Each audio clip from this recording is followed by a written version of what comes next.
Hi guys, I'd like to thank my local dealer, Forest Park and Garden in South Wales, for lending me this equipment to test and review. I've put links to Forest Park and Garden's website and for the products used in this video down below. Please like and subscribe and follow me on Twitter and Instagram. I really appreciate your support. Let's get into the video. I've been looking forward to doing this one for a while. It's a comparison video, or which one's the best of these telescopic battery pole saws. Stihl HTA 85 versus the Husqvarna 536 Li PT5. You can do exactly the same. It's the same machine as the latest 530 IPT5. So exactly the same comparison between the two. And I think the later HTA 85 might have the rear handle, but I think that's the only difference. I've done two quite in-depth review videos on them and see them being used. So I wouldn't do too much cutting up in the trees because I'll do the links for them. You can click on them. But we'll do a test on an actual log saw to see them cutting through the wood, so I can get a camera up close to the ends then. One machine has got a definite flow compared to another one, so I think it'll be interesting to see that at the end. But like I said, if you want to really look at these machines, check out the other two videos I got, and you'll see the difference then. Let's start at the business end first. I don't know about you, I like Stihl, don't get me wrong. It's not as if I'm anti-Stihl, but that just looks plastic fantastic to me. A big bulky thing. With that streamlined, it looks more industrial. It just looks more the part.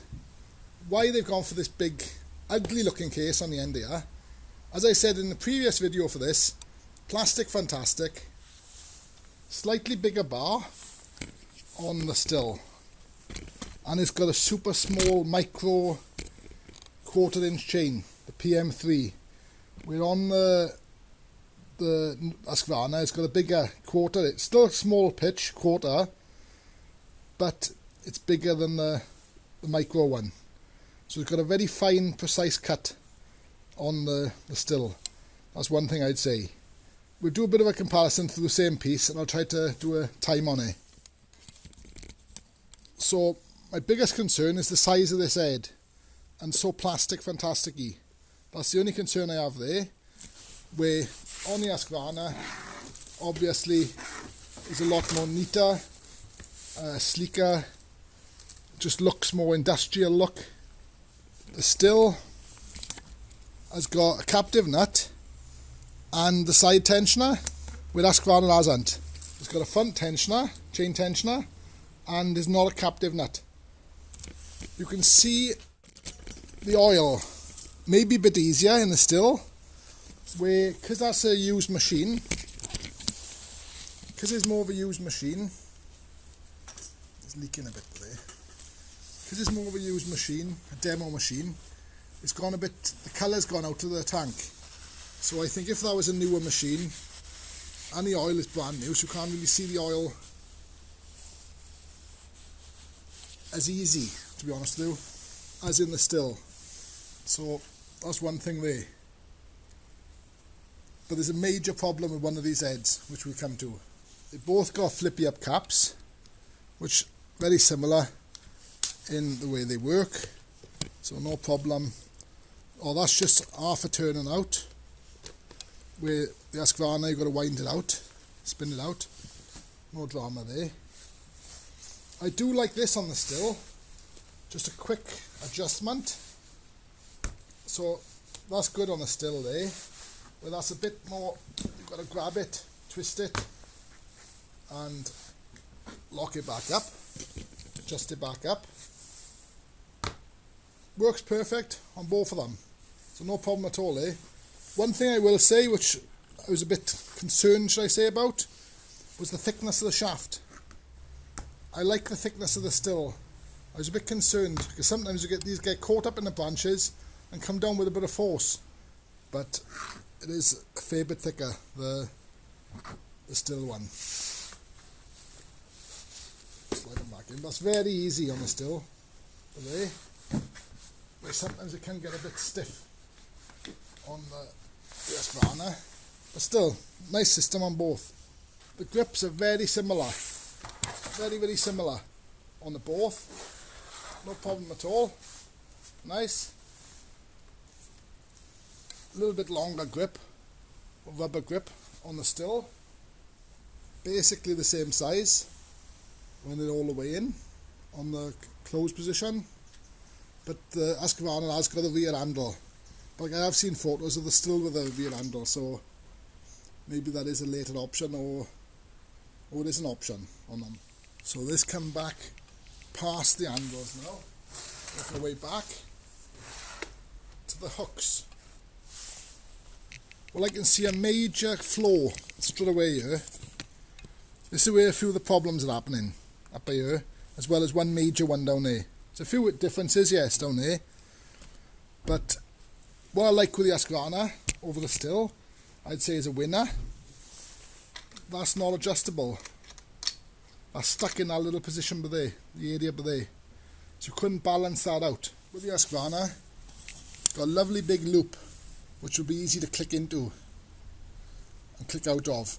So I like that. On a big wing nut on the side, and then that will come all the way up the shaft, wherever you want it, onto the, stay on the rubber area, and I'll balance it out. So that's changing the angle.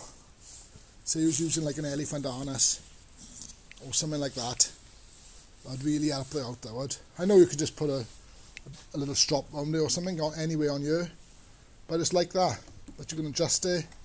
Nice big loop. So on that reason, I'd say for attaching onto, the Husqvarna got it with there.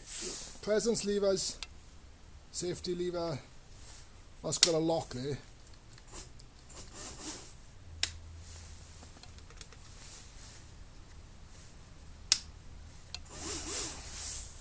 This is the problem I have with the Stihl. Unless you really know what's locked and what's not locked, you could press it by mistake. You can hear it going now. If the battery's in there, and you've got to think, oh, it's not locked, lock it. It's happened a few times to me. So you can actually start it unintentionally, or didn't realise that it is ready to go. That's the only thing. This is a bit vague. I'd say it's vague. Where this is like a really good safety feature. You grab it, touch it, do whatever you like with it. After roughly 5 minutes, it knocks itself off. It's got a keypad here. So you press the keypad and you've got a green light. So when the green light's on, like I said, I'm not going through it too much, you have it away. And then you've got e-saver mode there, or save E mode. Shut it off. It's just definitely dead. There's no way of really firing that up unintentionally. Alright, it does lock, it locks the trigger. But I don't know, just a few times I've caught it and it's just been there. Yeah, so a few of you might say, yeah, well it locks it tidy, it's safe, it locks it. But it doesn't automatically lock it, what that does. You use it now, you put it down, you might just forget to lock it. You've got to pick it back up, you pick it up like that, and it's just the way you pick it up, you could fire it up. Where with this one, I was getting at, with this one, you're using it, you put it down. You haven't got to lock it, or if you want to knock it off, which is like a lock, you can lock it off yourself. But after a few minutes, it's off anyway. So next time you pick it up then, it's dead. No problem at all. It's got e-save mode, which I think is really good, because I was cutting a lot of stuff on E mode. If you watch my last video, if you watch the video of this, you'll see I thought it actually went better at a slower speed. So it saved the battery then. Full throttle to the boards, she sings like. Let's talk about the balance then, because that's a major issue in my review video of this. It's terrible. The Stihl, maybe it's different with the handle on. I don't know how the handle attaches, the rear handle. But without the handle on, just want to fall over. With the Husqvarna, is a lot more stable, just on the bottom, on the handguard. Right, this one got a rear handle, but I've also seen some of these with rear handle, so I can say definite if that's just the way it is. So I won't get into that too much over the handles on the back. But they're really handy by having the handle there, because you can send it up like higher, like that. They recommend they're both waterproof. I wouldn't use either one after spending the money for them. If it was hammering down, yes, I'd use them in the shower, in like a sharp shower, and use just finishing off a job or something, or drizzle, no problem at all. But if you know it's going to be hammering down, I wouldn't even chance it. But I'd say out of the two, the batteries both click in, both machines, really well. No problem at all, eh? Feels a bit more plastic fantastic-y on the Stihl. Still solid enough, mine, don't get me wrong. If you saw my last video, you see how it's me saying it's tough. But on the Husqvarna, that just feels even stronger again. It's like a real solid chunk. That's stronger, it's definitely stronger. So that's not much waterproof there. Look at that, you see daylight straight through it. And the top. The batteries are fatter for the Husqvarna and longer and sleeker on the Stihl. Weight wise, well, that's a bigger battery. Let's look at the way it goes into the Husqvarna. It'd be shielded from the weather, I'd say, the way it goes up and clicks into there.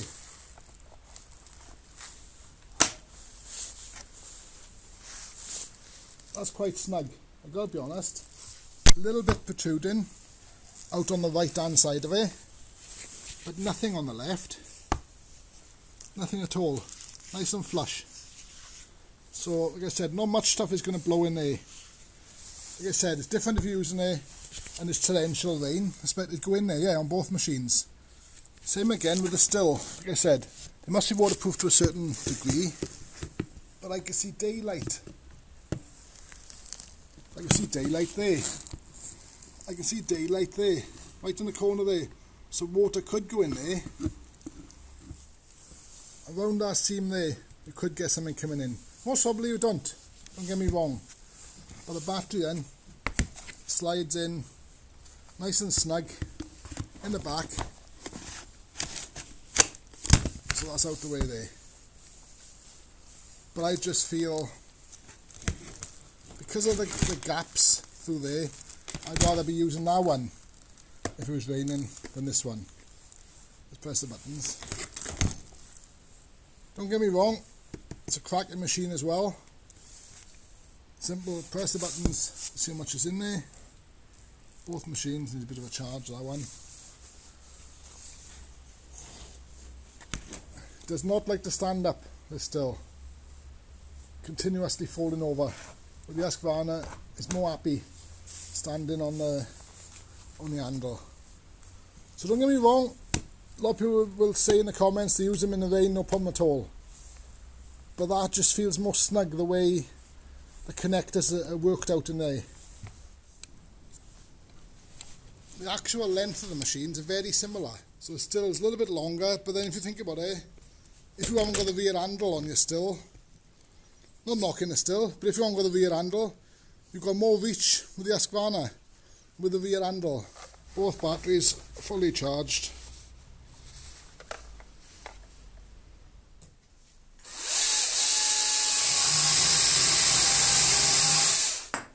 Flies through it.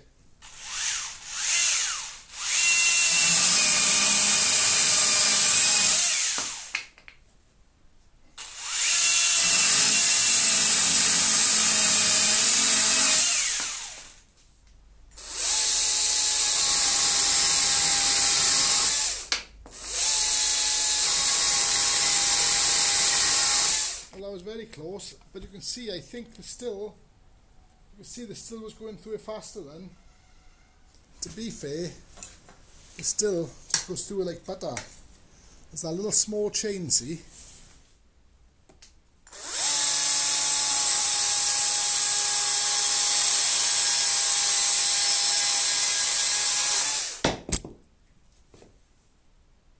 And again.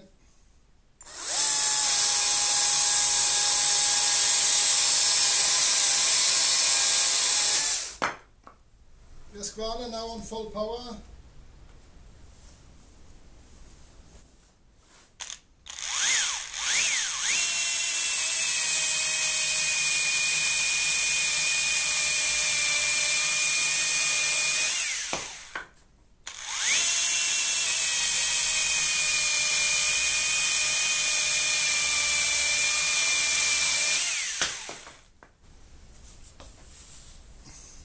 There's a lot more chips. You can see the bigger tooth. There's hardly any chips coming off with the Stihl. That's our super little fine chain, see? So that is impressive, that chain. Let's try him on half power. Let's go on now. Well, on save E mode, I don't know if it's exactly half or three-quarter power or something.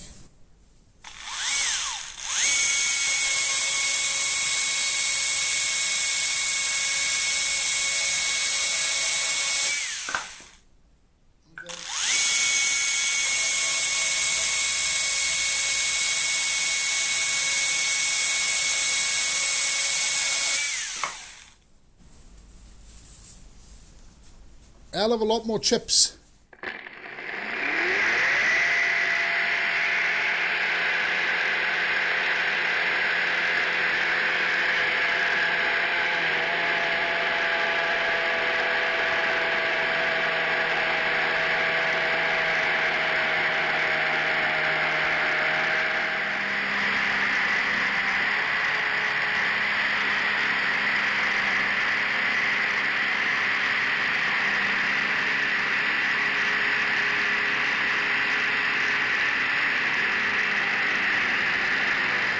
Well, I can only be honest, and it's just the Stihl is flying through it, effortless. There's hardly any pressure on your hands.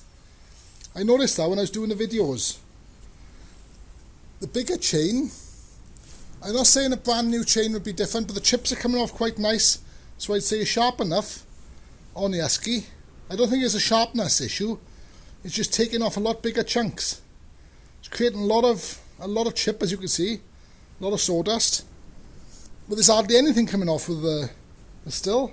Let's try the Stihl first on the 6-inch.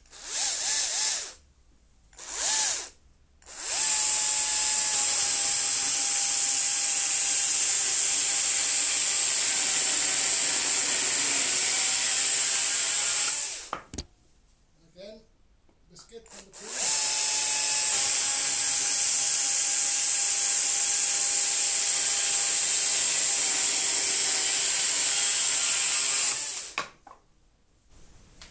Flew through it.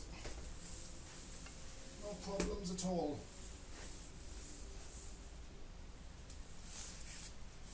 Husqvarna now. Husqvarna. On full power.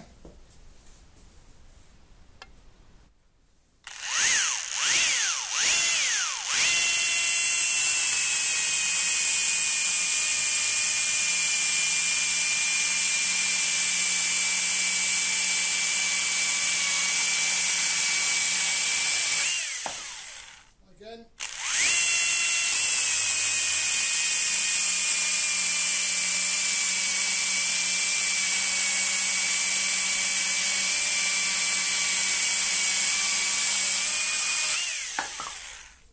Let's try half power. See how we fare. I can definitely see it slower. Obviously it's slower than the Stihl. Let's try half power.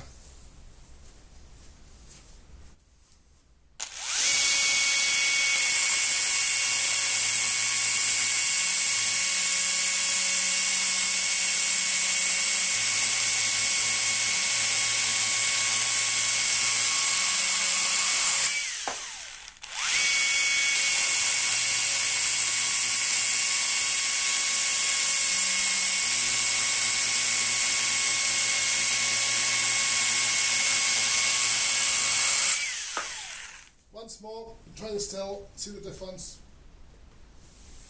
That's me done. I come to the conclusion on the actual cutting part of it.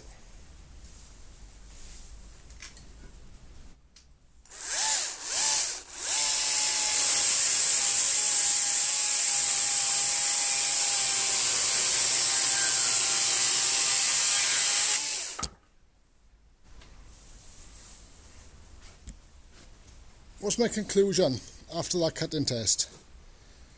Well, the conclusion is this cuts faster still, because it's got such a fine micro blade, chain on it compared to the Husqvarna.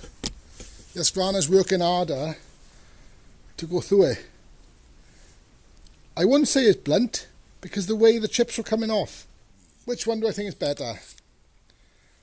It goes through it like butter. It really goes through it like butter, the Stihl. So I can't fault that. But one thing I've heard is these chains, they're very, very weak, and they will stretch if you start cutting thicker stuff. As much as I love the Stihl, I think the Stihl's great, I gotta be honest. I'd still go for the Husqvarna, even though that was slightly faster, because of the strength-wise of the chain. You can cut pretty thick stuff with this chain. With that chain, I think would stretch over time. Perfect on the thin stuff, don't get me wrong. Perfect on nice thin branches, that's what they're designed for. More pruning work. Right, it's a real hard one to call, this one is, because I like them both. I gotta be honest, they're both fantastic machines in my eyes. You won't go far wrong, like I said, with each one. With either one, they're gonna do you proud, like. But if I have to pick a winner between the two, which that's the whole idea of this video, like I say, some things are better on one than the other. There's one thing that really throws it one way, which I'll show you that now. Same height as my eyes, looking up there. This is what it's still extended out. So pretend that piece of wood going across there is the branch. I'm right-handed. The motor's in the way. A big piece of plastic. The big plastic motor and housing and everything. It's all in the way. For someone who's right-handed, the bar is on the wrong side. You can't see the bar in the cut. If you're left-handed, no problem at all. This still is the machine for you. This is the clincher for me, which people can't really avoid if you're right-handed. On the Husqvarna, you can see it in the cut. Perfect. No obstruction from the big plastic fantastic head. Nice and neat up there. But like I said, the bar is on the right side for someone who is right-handed. If you're left-handed, no, same again. You can't really see the bar, so you'd want a Stihl. But I'd say anyone right-handed who's looking at it from this side, but here, here's my head, and on this side, I can see it. I can see where the cut is. And that's it. That's case closed. So that's my conclusion. It's a very hard one to call, like I said, because they're both cracking machines. You look at my video and I'm just blown away by both of them. I won't cry whichever one I had. But after seeing the two, using the two now, for me, like I said, right-handed, and the obvious choice is the Husqvarna. So I can see the blade all the time, see the chain all the time in the cut. So left-handed, obviously different. Your head is the other side. You're looking from this direction, you can watch it then. But my head's always on this side. Can you see? So, there we are. Alright, so like I said, you won't go far wrong with either of these machines. I think they're cracking machines, the two of them. Because I got to pick a winner, you got to have a winner and a loser. And because I'm right-handed, and a few other little things as well, throwing it towards the Husqvarna is the winner. Some of you might not like that, but it is. In my eyes, if I was going to pick the two of them up, I'd be picking up the Husqvarna. And that's just the way it is.